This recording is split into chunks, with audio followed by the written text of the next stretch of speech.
போதைப்பொருள் வழக்கில் நடிகர் கிருஷ்ணாவை பிடிக்க 5 தனிப்படைகள் அமைத்தது சென்னை காவல்துறை.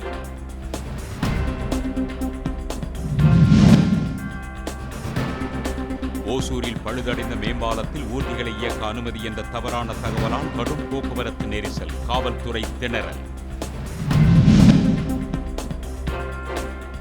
ஆசிரியர் பொது கலந்தாய்வுக்கு முன்னரே நிர்வாக காரணங்கள் என கூறி முறைகேடாக பணிமாறுதல் அளிப்பதாக அன்புமணி ராமதாஸ் குற்றச்சாட்டு.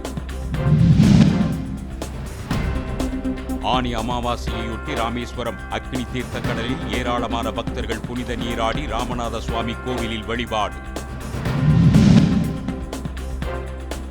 வாணியம்பாடி அருகே 4வது மனைவியின் மகளுக்கு பாலியல் வன்கொடுமை, பாரதி என்ற ஓட்டுநருக்கு 31 ஆண்டுகள் சிறை தண்டனை.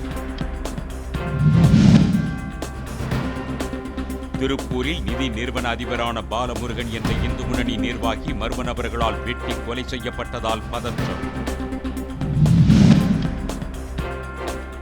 தங்கம் விலையில் பவுனுக்கு 680 ரூபாய் சரிவு. சென்னையில் 1 பவுன் அணிகலன் தங்கம் 72,560 ரூபாய்க்கு விற்பனை. வேலூர், திருப்பத்தூர் மாவட்டங்களில் அரசு நிகழ்ச்சிகளில் பங்கேற்பதற்காக சென்னையிலிருந்து தொடர்வண்டியில் முதலமைச்சர் ஸ்டாலின் பயணம்.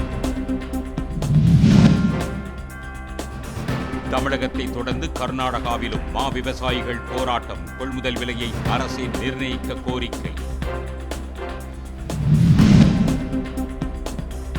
கேஆர்எஸ் மற்றும் கபினி அணைகளில் இருந்து இன்று 60,000 கன அடி நீர் திறக்கப்படும் என தகவல்.